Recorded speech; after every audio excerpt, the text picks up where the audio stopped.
Alors, convaincu ou pas par ce programme de construction de nouveaux réacteurs, pourquoi le président fait un virage à 360 degrés après avoir défendu la réduction de la part du nucléaire en France, quoi qu'il en coûte? On attend vos réactions sur le compte Telegram d'RT France et place à notre débat. Avec nous pour en parler sur ce plateau, Anthony Gratakos, secrétaire général de la gauche républicaine et socialiste. Bonsoir. Avec nous également en plateau Alexandre Touzé, vice-président LR du département de l'Essonne. Et puis en duplex, Claude Brender, maire de Fessenheim, sans étiquette, ainsi que Christophe Grudler, député européen Modem. Bonsoir à tous les deux, merci de nous accompagner. Claude Brenner, première question pour vous. Quand vous entendez ce virage à 360 degrés, Emmanuel Macron qui veut prolonger tous les réacteurs, je cite, qui peuvent l'être, au-delà de 50 ans si possible, éviter d'en fermer. Votre centrale, on le sait, a été, elle, fermée. Comment vous réagissez ce soir ? Mais écoutez, c'est mitigé, je suis partagé entre finalement une bonne annonce pour le pays, pour la filière nucléaire, et puis par contre une prise de conscience un peu tardive pour notre centrale, celle de Fessenheim, qui a été arrêtée par ce même président et qui 2 ans après relance de nouveaux réacteurs. Et donc il est vrai que j'attendais une annonce pour Fessenheim pour dire ok, j'ai bien pris le message que Fessenheim a été sacrifié. Finalement, mais voilà, cette annonce n'est pas arrivée. Mais je ne désespère pas que Fessenheim puisse avoir un nouvel essor ou une nouvelle perspective de production nucléaire en France et sur le site de la centrale. Christophe Grudler, vous soutenez la majorité. C'est vrai que quand on entend ce maire qui est quand même magnanime, il n'attaque pas trop Emmanuel Macron, mais enfin il le dit quand même, Fessenheim a été d'une certaine manière sacrifié. Et si on suit la logique du président de la République, elle n'aurait pas dû l'être. Quelle réaction aujourd'hui se volte-face par toutes les personnes peut-être qui ont perdu leur emploi à Fessenheim ? Écoutez, pour moi, il n'y a pas de volte-face. Il y avait une décision du président Hollande dans le cadre d'une entente avec les Verts, qui sont farouchement opposés au nucléaire avant 2017. Et le président Hollande a programmé la fermeture de Fessenheim, qui allait jusqu'au bout des processus. Évidemment, moi, je soutiens la filière nucléaire sous toutes ses formes, que ce soit la forme de EPR2, de SMR. Il y a toute une gamme en fait de produits nucléaires qui sont très utiles à la décarbonation de l'Union européenne. Et je pense que Fessenheim a toute sa place dans la future écriture, on va dire, des scénarios énergétiques qu'on peut avoir en France notamment. Alors, avec toujours un petit problème pour Fessenheim, c'est que c'est sur le Rhin et qu'en face, il y a les Allemands qui sont profondément anti-nucléaires et qui vont faire encore une plus grande pression sur la France pour qu'on ne mette rien à Fessenheim. Voilà, ça fait partie de la géopolitique. C'est un peu ce que je gère moi au Parlement européen, les relations avec les voisins, et essayer de voir comment on peut trouver quelque chose de consensuel. Mais moi, je pense que pour Fessenheim, très clairement, les SMR peuvent être une solution. Donc, on va mettre en place une centrale small modular reactor, donc les petits réacteurs modulaires. C'est certes plus petit, mais c'est un produit d'avenir autour de 340 MW et qui peut avoir un intérêt d'être posé sur un site comme celui de Fessenheim. Anthony Gratakos, on l'entend, oui, on se souvient, Emmanuel Macron qui se targue d'avoir finalement tenu la promesse de François Hollande. Vous étiez à l'époque au Parti Socialiste, certes un petit peu frondeur, on s'en souvient. Mais quoi, il aurait finalement pas dû tenir cette promesse de peur de se déjuger aujourd'hui ? Elle était encore réversible quand Emmanuel Macron est devenu président de la République. Je crois que maintenant c'est trop tard. Dans le processus de démantèlement de la centrale, je ne crois pas qu'on puisse revenir en arrière. Mais c'est au-delà de la question de Fessenheim. De toute façon, le président de la République, même si on peut être en accord avec les annonces qui ont été faites aujourd'hui et qui sont courageuses par rapport au contexte européen et à la pression que les Allemands mettent au niveau européen, ils viennent de contester par exemple la taxonomie européenne qui explique clairement que le nucléaire est une énergie verte, ce que nous pensons. Donc c'est assez courageux, mais il ne remet absolument pas en cause tout le système qui nous a menés à en être là aujourd'hui sur la privatisation du marché et la dérégularisation du marché de l'énergie et sur la destruction d'EDF et de GDF, qui nous mène aujourd'hui à un problème de souveraineté en matière d'énergie, alors que c'est au fond le débat et le sujet le plus important de ce siècle, à la fois pour répondre à la question du développement durable et de la protection de l'environnement, mais aussi pour répondre aux questions de souveraineté. Parce qu'on le voit avec l'Allemagne, qui aujourd'hui prend des décisions sur la question du gaz russe, qui dépend entièrement de ses intérêts énergétiques, et donc qui n'est plus totalement souverain. Je ne veux pas que la France en arrive à ce genre de situation demain. Alors, il dit, Emmanuel Macron, effectivement, il faut reprendre le fil de la grande aventure du nucléaire civil. Il ironise d'ailleurs un petit peu sur ses adversaires qui affirment que nous n'aurions pas besoin du nucléaire. Alexandre Touzet, que vous ont évoqué ces grandes envolées lyriques, alors qu'il disait quand même un petit peu son contraire, effectivement, en 2017. C'est un constat d'échec que vivent difficilement nos habitants des territoires ruraux et urbains, avec un prix de l'énergie qui augmente. Un constat d'échec sur nos paysages, parce que ça a quand même été saccage France avec ses éoliennes. Un constat d'échec en termes d'indépendance, et vous l'avez dit, puisque aujourd'hui, dans le cadre des conflits mondiaux, on voit bien que les États-Unis sont obligés d'intervenir pour nous, pour que les pays de l'OPEP nous délivrent un peu plus d'énergie. C'est un un constat d'échec sur tous les plans. Et aujourd'hui, on a un effet girouette, parce qu'il n'a pas été 5 ans au pouvoir, il a été 10 ans au pouvoir. Il était secrétaire général de l'Élysée, il était ministre de l'économie, il a été président de la République. Et au dernier moment, tout d'un coup, on a un volte-face, alors que dans la loi aujourd'hui, toujours dans la loi, on est inscrit la limitation à 50% dans le mix énergétique du nucléaire, est inscrit dans la loi la fermeture de centrales nucléaires. Tout ça n'a pas changé en 5 ans. Donc, écoutez, c'est plus un président de la République, c'est une girouette. Enfin, je pense qu'on a un vrai problème de crédibilité du pays en ce moment. On va justement écouter ce que vous venez de nous décrire. C'était Emmanuel Macron le 9 février 2017. Nous réduirons notre dépendance à l'énergie nucléaire avec l'objectif de 50% d'énergie nucléaire à l'horizon 2025. Ce n'est pas bon d'avoir 75% de notre énergie qui vient du nucléaire. Claude Brenner, clairement, aujourd'hui, c'est un aveu d'impuissance ou, comme le dit Alexandre Touzet, un aveu d'échec, ou tout simplement on est en train de découvrir en France qu'on ne peut pas se passer, pour différentes raisons dont on va débattre ici, mais qu'on ne peut tout simplement pas se passer du nucléaire. Oui, mais clairement, on est là dans les limites du en même temps, c'est-à-dire à un moment donné. Et il est vrai qu'on attendait, nous, d'un jeune président et d'un président un peu pragmatique, qui revoit cette promesse de François Hollande et qui remette le débat sur Fessenheim, sur le nucléaire, sur la table en début de mandat et pas en fin de mandat. Ensuite, donc, il aurait très bien pu revenir sur cette décision, d'autant plus que Fessenheim a été décorrélé de l'ouverture de Flamanville. Donc, c'était quand même bien la volonté de tenir cette promesse de François Hollande. Donc, il aurait pu s'en passer. Et donc aujourd'hui, finalement, chasser naturel, il revient au galop. Je veux dire, on ne pourra pas faire sans nucléaire, c'est évident. C'est une évidence. On voit bien en Allemagne qui à marche forcée, mettent des éoliennes partout et finalement se retrouvent à être dépendants du gaz, de la lignite, du charbon.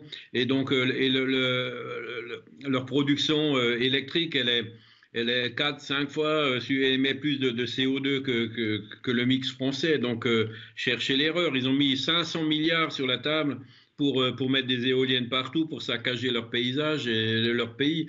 On ne veut pas ça en France. Je pense que personne ne le veut.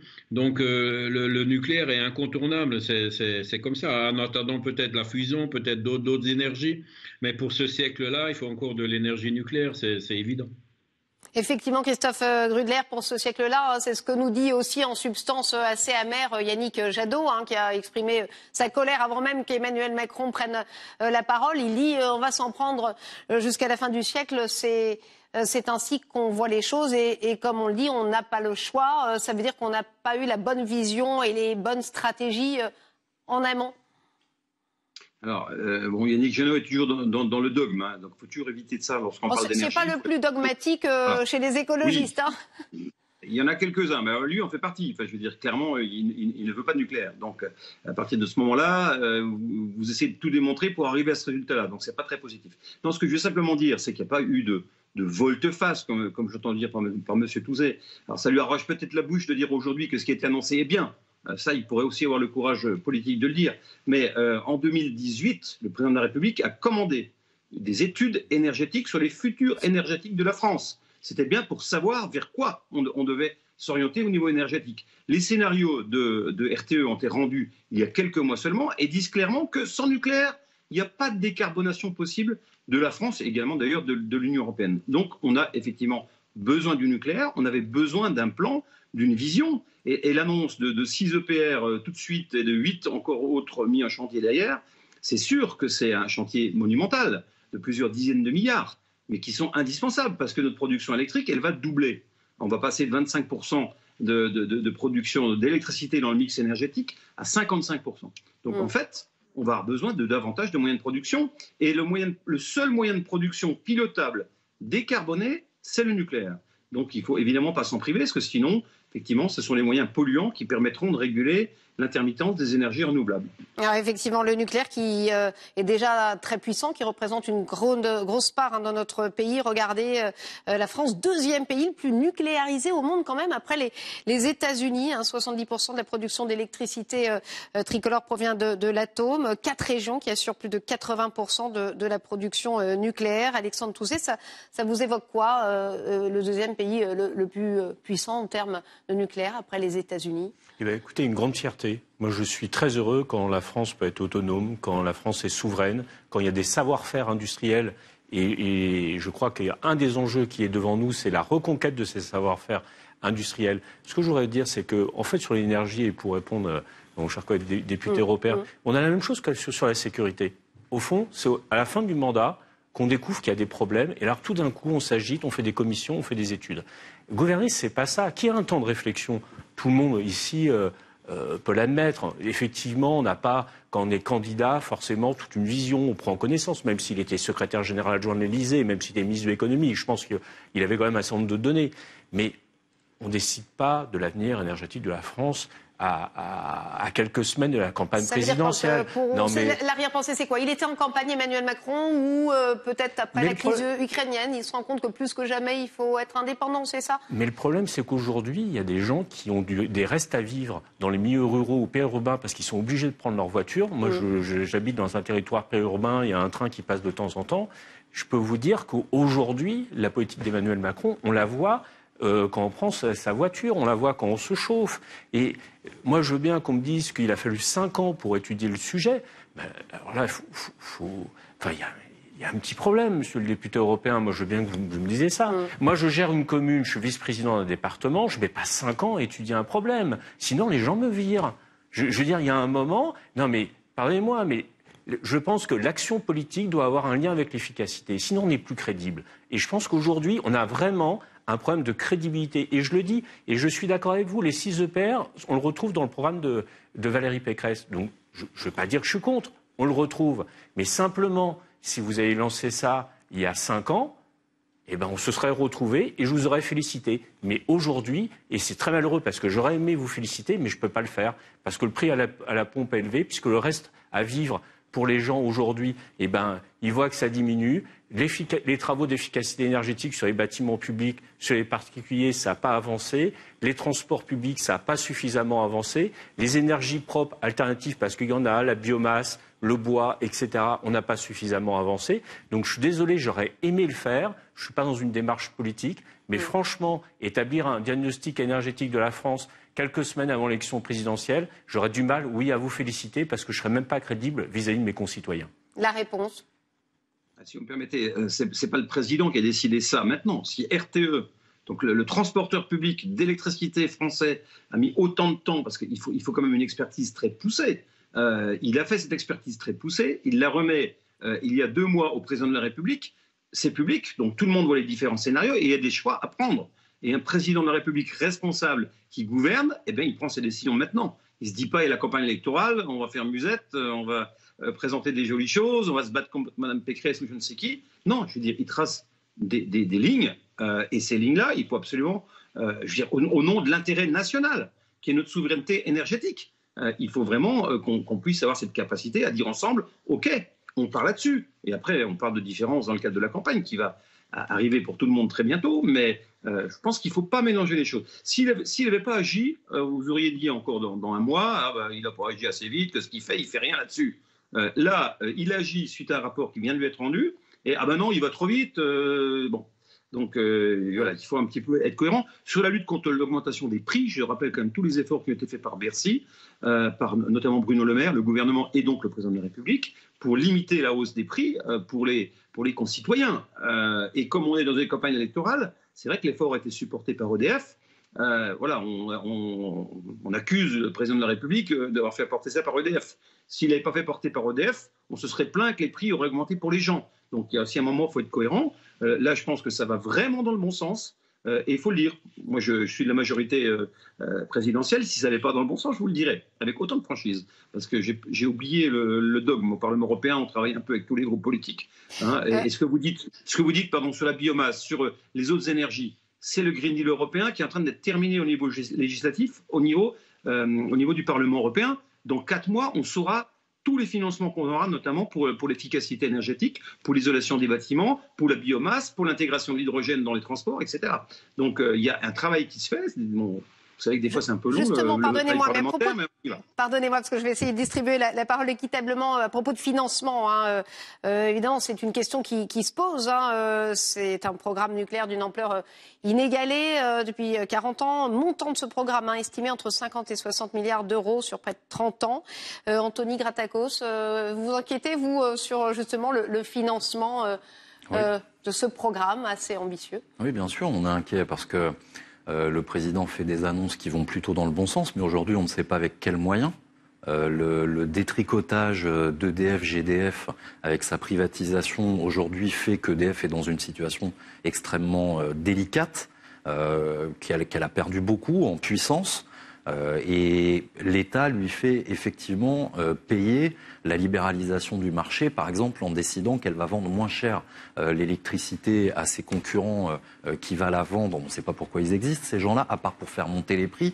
Au final, tout le monde se fait avoir, à la fois la société mère qui a investi pendant des décennies pour développer les réseaux, les centrales, etc., le consommateur qui voit les prix augmenter et l'État qui n'a plus l'exercice de sa souveraineté via une politique énergétique efficace. Et ça, il ne le remet absolument pas en cause. Après, le débat sur le financement, il va venir avec le temps, puisque ça va se faire petit à petit. Mais il suffit de prendre un exemple très simple. France 2030, qui a été présenté récemment sur les questions de réindustrialisation, sur lequel il y a des enjeux de développement durable et énergétique, c'est 4 milliards d'euros pour la loi de programmation financière de l'année prochaine. 4 milliards d'euros, c'est même pas ce qu'a coûté la suppression de l'ISF sur le dernier mandat d'Emmanuel Macron. Donc, c'est rien. On ne met pas les moyens nécessaires. Et si on veut retrouver une politique énergétique forte, il faut absolument commencer par renationaliser EDF et sortir du marché dérégulé de l'énergie pour que l'État ait les moyens de la puissance de l'État pour pouvoir agir à la fois sur les prix et sur les investissements. Aujourd'hui, c'est très compliqué. En tout cas, à gauche, on prône la sortie du nucléaire. Je vous propose justement j'allais y venir justement dans le détail. J'allais y venir. Je vous propose de regarder les propositions des candidats à la présidentielle. Marine Le Pen, qui veut rouvrir, ça va vous faire plaisir, Kroeber, rouvrir l'ancienne centrale nucléaire de Fessenheim, retirer toutes les éoliennes. Alors ça, elle va pas être contente, Marine Le Pen, parce qu'il y a eu l'annonce, on va en parler aussi si on a le temps, des éoliennes également aujourd'hui.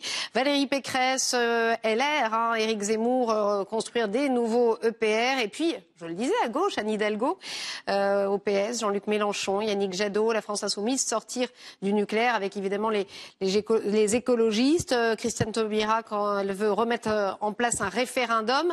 Il n'y a que finalement Fabien Roussel, PCF, qui veut maintenir le nucléaire. Vous êtes plutôt satisfait du coup aujourd'hui, toujours sur la même ligne. Valérie Pécresse et Emmanuel Macron se rejoignent en tout cas sur cette question du nucléaire. Alors, il y a d'autres propositions dans le programme de Valérie Pécresse, notamment sur le prix, les discussions au niveau européen, comment on arrive à avoir des contrats pour les grandes entreprises consommatrices d'énergie pour élever la compétitivité du pays. Il y a sur les éoliennes une grande différence, on le dit très concrètement, et je voudrais, parce que là aussi, on tape les ruraux et les périurbains. Il n'y a pas d'éoliennes dans le 7e arrondissement. Et ce sont des personnes qui acquièrent un logement. Ils ont beaucoup de mal à le vendre dans certaines zones parce que dans le rural un petit peu reculé, c'est plus difficile de vendre son logement. C'est leur seul bien. Et on est en train de leur mettre une éolienne contre l'avis de leur maire, contre l'avis de ces populations-là, et on est en train d'évaluer leurs biens. La seule chose qu'ils possèdent, la seule chose qu'ils peuvent transmettre à leurs enfants. Et là, on dit, c'est pas très grave. Hein, c'est pas très grave. Nous, de Paris, on est les bobos, on décide. Ben non, c'est pas comme ça qu'on respecte les gens, c'est pas comme ça qu'on respecte les Français. Et moi, je voudrais vraiment que sur les éoliennes, parce qu'on a eu les gilets jaunes, il faut comprendre un moment que ces Français qui vivent dans le périurbain, dans le rural, on doit un minimum les respecter. Il n'y a pas que les métropoles. Alors je sais que la France d'Emmanuel Macron, c'est la France des métropoles. C'est la France des gens qui peuvent vivre, qui vivent bien, qui ont 3 stations de métro quand ils descendent de chez eux. Il y a des gens, ils vivent pas comme ça. Il y a des gens qui ont mis toute leur économie dans une maison. Et quand on leur plante une éolienne en face, bah oui, ils sont pas contents. Et je voudrais qu'on arrête cela. Je voudrais qu'on écoute les maires. Voilà. Monsieur Macron, écoute les maires, ça serait très bien. Si vous pouvez lui transmettre le message, parce que j'ai cru comprendre que vous étiez franc, monsieur le député européen. Donc si vous pouvez lui transmettre d'écouter les maires, quand on leur dit quelque chose, ça serait très bien. Parce qu'il les a trouvés quand il y avait les gilets jaunes pour organiser les débats. Donc il faudrait qu'il les écoute quand il y a des problèmes d'éoliennes. Alors, je voudrais vous faire... Oui, alors je vais vous donner la parole, mais je voudrais d'abord vous faire écouter Emmanuel Macron sur, justement, cette annonce sur les éoliennes. L'éolien en mer sera développé pour viser de l'ordre de 40 gigawatts en service en 2050, soit une 50aine de parcs éoliens en mer. Dès cette année, nous mettrons en activité le premier parc éolien en mer, au large de Saint-Nazaire. Mais là aussi, ce que nous avons commencé de faire, c'est de recréer et déployer une filière industrielle française. Les usines du Havre, de Saint-Nazaire, de Cherbourg permettront de fournir tous les équipements nécessaires et nous allons continuer de développer, là aussi, l'emploi industriel et les investissements pour que ces choix forts de l'éolien en mer soient accompagnés de création d'emplois partout sur notre territoire. Emmanuel Macron sur ses annonces sur ces fameuses éoliennes offshore et puis ce message télégramme à l'instant qui fait un peu sourire. Hélène Soto qui nous dit impossible de se passer du nucléaire. Les énergies renouvelables et alternatives sont largement insuffisantes face à nos besoins, à moins de pédaler pour faire tourner son éolienne dans le jardin. Claude Brender, c'est vrai que cette question des éoliennes, elle suscite parfois les crispations. Emmanuel Macron tout à l'heure disait mais non, ça n'empêche pas la protection de l'environnement, du paysage. Votre avis sur le sujet ? Écoutez, je pense que tout est complémentaire, aucune énergie n'est à rejeter, mais bon, pour autant, il faut rester raisonnable. Et aujourd'hui, l'éolien peut avoir de l'intérêt dans certaines régions pour venir compléter le dispositif, mais 100% renouvelable et 100% intermittent, c'est pas possible. Donc, tout le monde le sait. Et donc ensuite, je pense que l'énergie, c'est vraiment un sujet sérieux. Alors tout le monde a raison des intervenants qui sont arrivés. Aujourd'hui, on a affaibli EDF, on se sert d'EDF pour la politique énergétique. Et donc à début électoraux. Ensuite, il faudra peut-être arrêter le ping-pong au changement de majorité. Je change de stratégie énergétique. Je pense que c'est pas ça. Je pense que l'énergie est sérieux et devrait être inscrit quasiment dans la Constitution, faire un référendum, pourquoi pas, mais qu'on arrête de faire du ping-pong au gré des changements de majorité. Et je pense que les financements, si on parle de financement, investir dans le nucléaire, c'est bien moins cher que d'investir dans l'éolien et offshore et autres, parce que bon, derrière, c'est beaucoup plus de milliards qu'il va falloir y mettre. Anthony Gratakos.